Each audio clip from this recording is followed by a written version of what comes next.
And it is a tightrope because this is something I want to talk to you about. The first thing, because I was doing a lot of podcasts and I was seeing all these different people in the game. And I guess that the mind can't help but do some sort of comparison. Okay, these guys have a podcast show, they have a YouTube channel, they're doing similar things to me.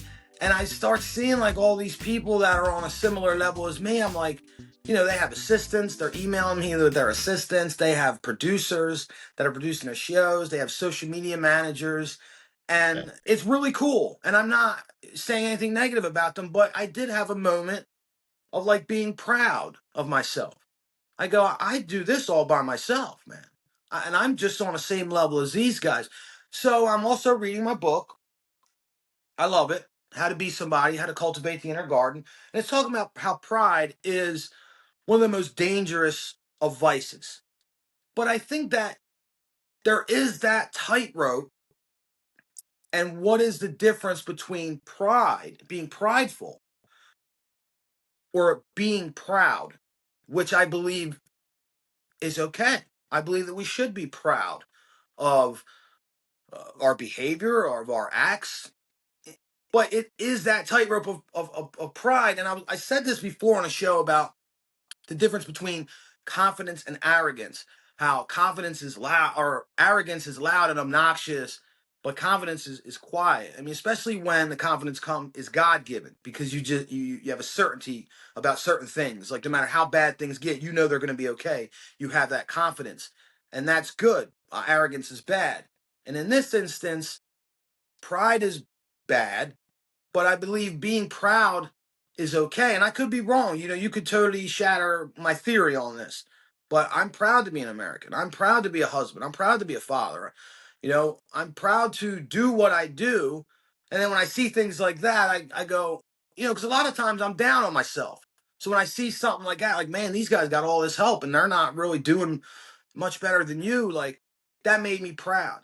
So I guess what I'm asking you is, just what are your thoughts on that? Like, the difference between confidence and arrogance, or the difference between pride and being proud. And I have some examples of being prideful in this book. And maybe I'll get to it. If not, I will again. There's like a laundry list of questions that you can ask yourself. And man, it goes good. It goes good. Like, I'll go, no, that's not me. No, no, no, I don't do that. And, you get down to the questions and then you go, and one goes, do you hold yourself higher because your intellect or something? I go, I do that sometimes. Or do and it starts getting deeper and deeper to where I think anyone will answer yes to a couple of the questions, but they're good. Yeah. Well, hey, man, I have very strong opinions on this subject. Oh, please.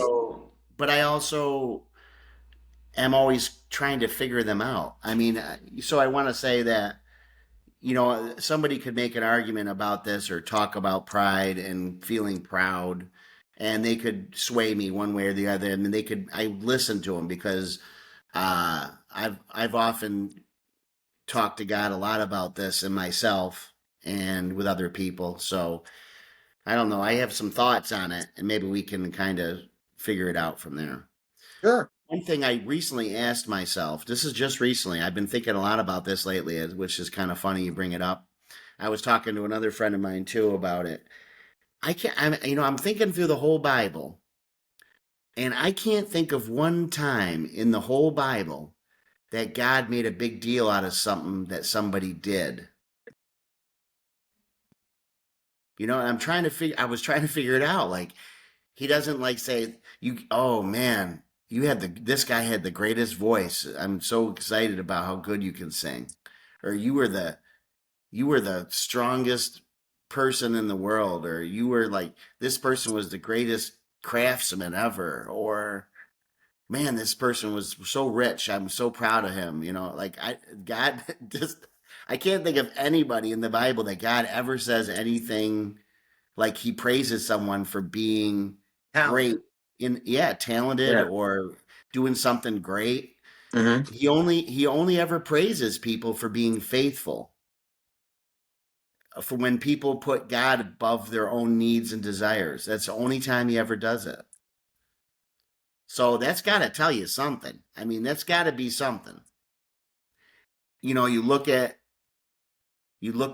my life, and you look at, the lives of the people in the Bible, and you ask ourselves, we say, well, God, what do you want from me? And what's most important to you about me and my, and it's how faithful I am to him. How much do I love him? How much do I put him first in my life above everything else? And so then the rest of it, I'm not really sure. Like, even anything I might do in this life and accomplish, God's gonna destroy the whole world. He's gonna rebuild it. There's gonna be a new heavens and a new earth. So even if I built a whole city, it won't even be here. Or if I build an empire, it's only gonna last when I'm dead. Somebody else is gonna inherit it. I mean, if you read Ecclesiastes, it's about King Solomon.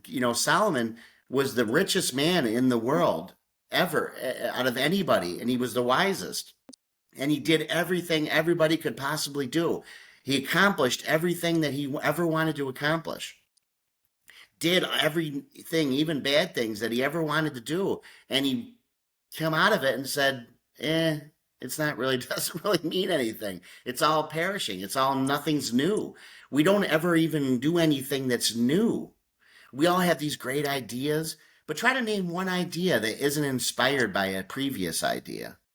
Do we ever really have any original ideas? No, there's no real original ideas.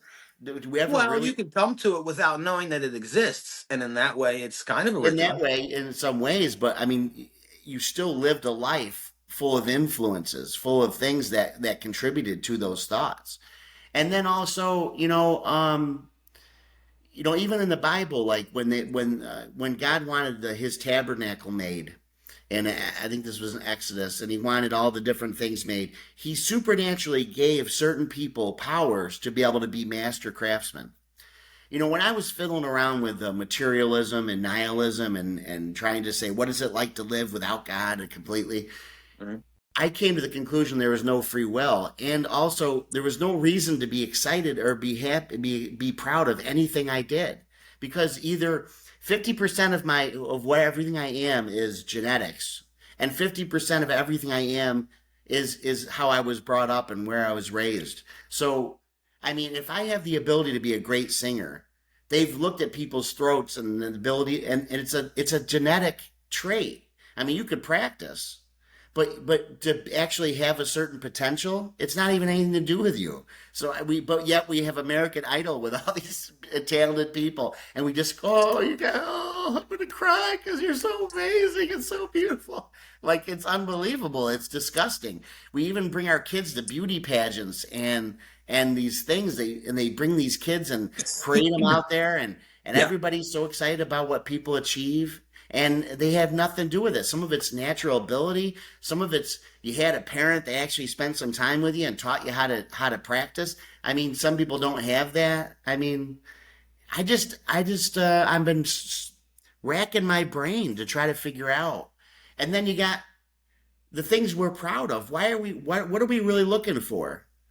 We're looking for someone to say that we're worthwhile. If we're trying to please God, I believe that's one thing. So it says, everything you do, do it as unto the Lord.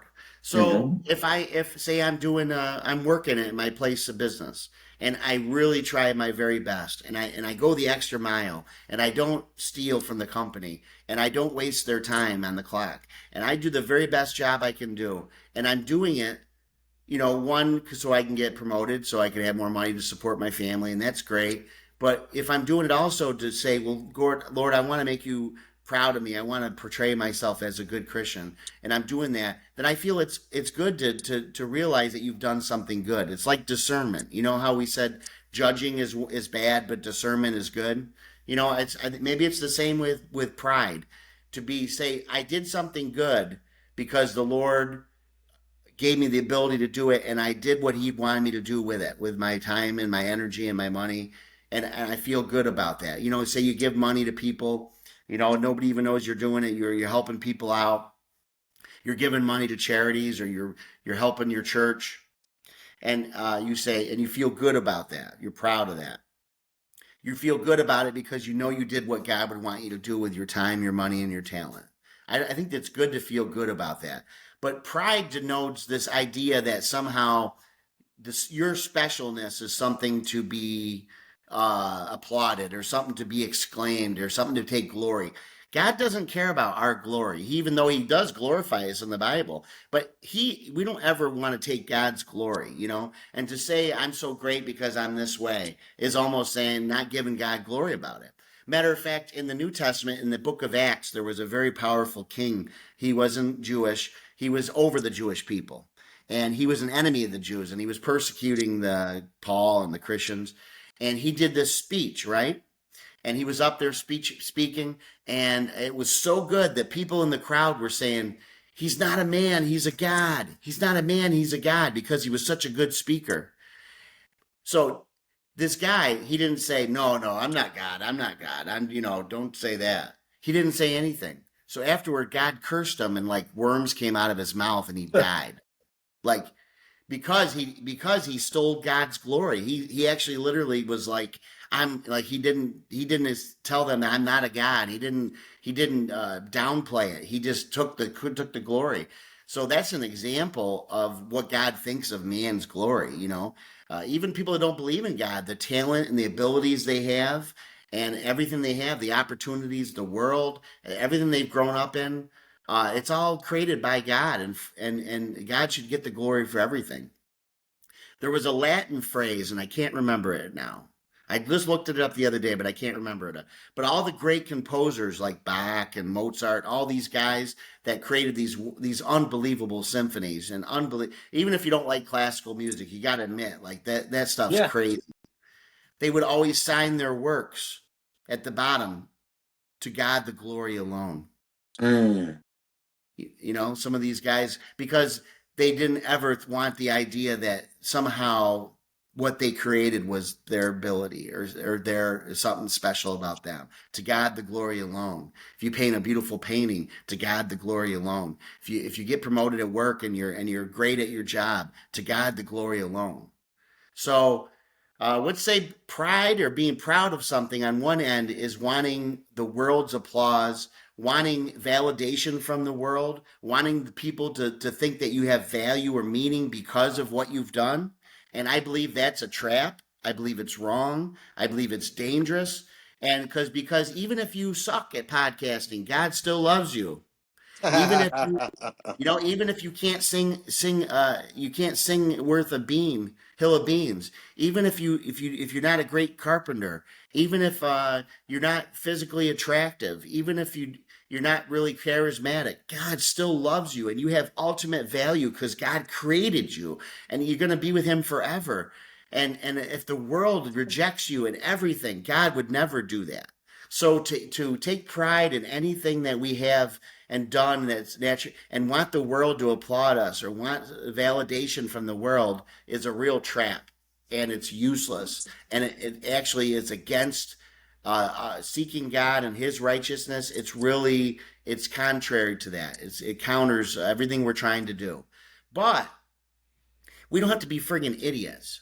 I mean, if we don't. If we're doing We something. will be sometimes, I'm sure. Yes, we don't have to be. But if we're doing something and it's good and it's skilled and it's beautiful, then we can say, "Hey, to glory be the God alone." We can look at it and say, "This is for God. I did this." And I celebrate that I can do it because God gave me the ability. You can always do that, and you can be proud of what you've done if you take your time, your talent, and your money, your wealth, and you use it the way God wants you to.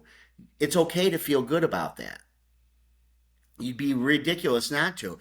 Say you do every you go you every day, you get up, you pray that day, you spend a lot of time talking to God, You help an old lady cross the street. You give to a charity. You're very nice to your family. You do go and do your job, and you do everything that's required of you. It's okay to say, hey, I bet you God's pretty happy with my day today, and I'm proud of that. I'm proud that I did good today because you know what? Yesterday I didn't do good, so good.